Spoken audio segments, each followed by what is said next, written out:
What's going on, everyone? Thanks for checking out this video. Are you interested in an all-wheel drive bike with 40-mile-an-hour speed, great hill climb power, and a long-range battery pack? Let me show you the Aniioki A8 Max. Now, this e-bike goes right now for $2,999, and you can get your choice of gray, green, or black. It's got a massive 52-volt, 60-amp-hour battery pack that provides ample range. In the front wheel, there's a 1200-watt motor that peaks at 1600 watts. And in the rear, you've got a 1500-watt motor that peaks at 1900 watts. The model that I'm testing has a double crown air fork with compression adjustment and dual rear shocks that are also adjustable. It's got a headlight with a high beam, low beam switch, tail light, brake light, rear blinkers, a sturdy rear rack, an adjustable bench seat, 4-piston hydraulic brakes with rotors the size of a dinner plate, and a full twist throttle. Now I've had a chance to put some miles on this A8 Max, and it's got some good things going for it. Nice tall handlebars, and the minimum seat height is relatively low, 32.5 inches. And with it being adjustable, I was able to raise the seat up and get it into a nice comfortable ride position for me. Powering up the A8 requires the use of the key fob. You'll get 2 of these in the box, and to turn it on, you just have to double press the lightning bolt button. You'll hear a little tone and the bike will turn on. Now the display is chock full of information: speedometer, odometer, trip meter, your battery life indicator, and on each side of the screen there's even a watt meter, which I wasn't really able to interpret because the highest I ever saw each of the meters go was like 900 watts, but I know I was getting way more power than that.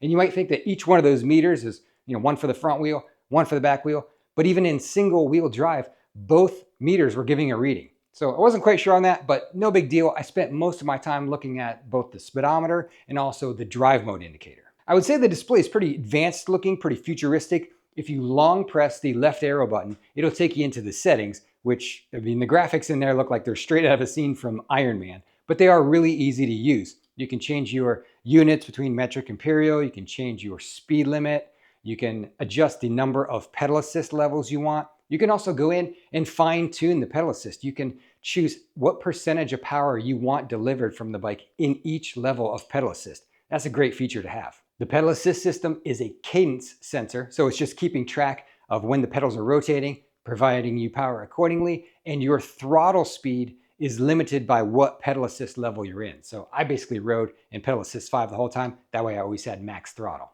Now to power the bike off, got to grab the key fob and you're going to hit the unlock button, and that'll shut it down, and it also gives you a pretty loud alert noise as well. Now if you want to set the alarm, you hit the lock button. Now your alarm is activated. And it seems every push of the buttons on these key fob gives you some kind of alert noise, and I was unable to find any way to turn that off. Now what makes this bike so much fun and so powerful is the all-wheel drive system, which is controlled by the mode key, the M key on your display right here. That's what changes your drive modes, and it worked really well. Let me show you what it looks like. Now switching between the drive modes on this A8 is really quick, and I like that. It's the push of a button. It's the center button on the cluster here, the M. So I'm in rear, one push, one click, you're in front, another push, you're in all-wheel drive with the blue wheels, push again, green wheels, all-wheel drive, push again, back to rear wheel. So you don't have to hold and long press. It's just one quick click and you're through the drive modes. Awesome, perfect, great job on that. Now for the power delivery, the rear wheel drive is pretty tame. So here is a full throttle takeoff rear wheel. Strong, solid takeoff, nothing crazy, right? I'll do a front. I don't know why you need front wheel, but here's front wheel. Kind of equivalent. Same amount of feel with the takeoff. And then you go to all wheel and it gets a little bit of spin. Couple feet. Good strong takeoff in all wheel. And then the all wheel drive green, I haven't really found much of a difference between these two all wheel drive modes. It's still front wheel spin and strong takeoff. Now I gotta say, rear wheel drive is definitely the most drivable mode to be in. It's got decent power and it's not too quick or too crazy or because the throttle's a bit off and on. It's kind of hard to modulate the throttle. So it is a full twist throttle like a motorcycle, but it doesn't exactly behave like a motorcycle throttle. So rear wheel definitely the most drivable, all wheel obviously the most powerful, and the throttle's kind of like on off. Here's an all-wheel drive acceleration for you.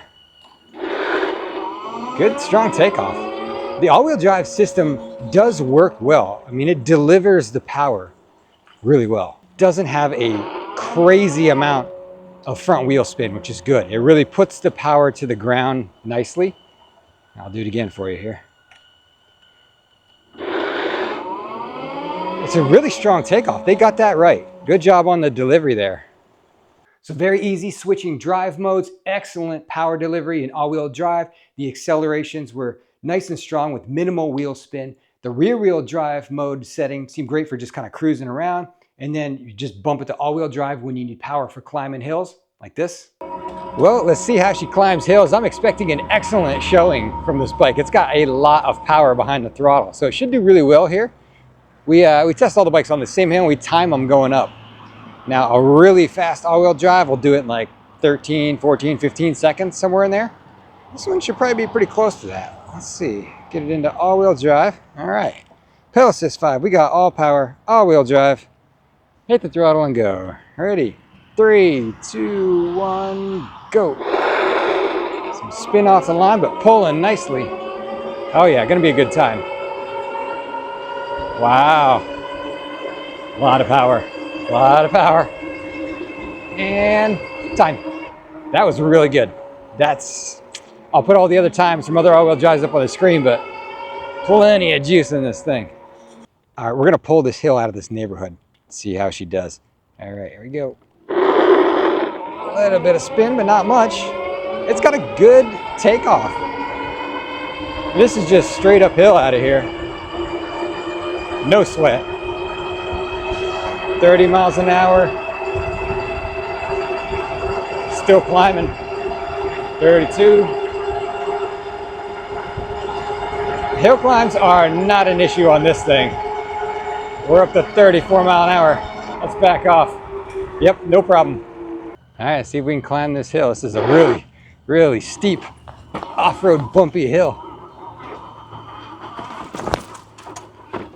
It's digging. It's a lot of wheel spin, but it dug its way there. Not its favorite thing to do, I don't think, but it made it. So it's got the power to climb hills with ease, but all that power also translates into a pretty good top speed. Now, Aniioki claims this bike should go 42 to 45 miles per hour, and I was getting pretty close to those numbers. The speedometer on the bike was a few miles an hour different than my GPS, so I'll let you decide which one you think is more accurate. But let me show you how top speed went. All right, all-wheel drive top speed run, let's hit it. Just a touch of spin on the takeoff. But it's climbing nicely. 30 mile an hour already. 35. 38. 40. Very slowly building. 42 on the bike, 40 on the GPS.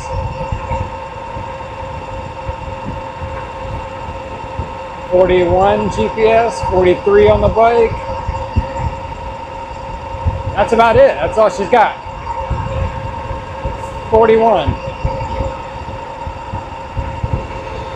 With ease though.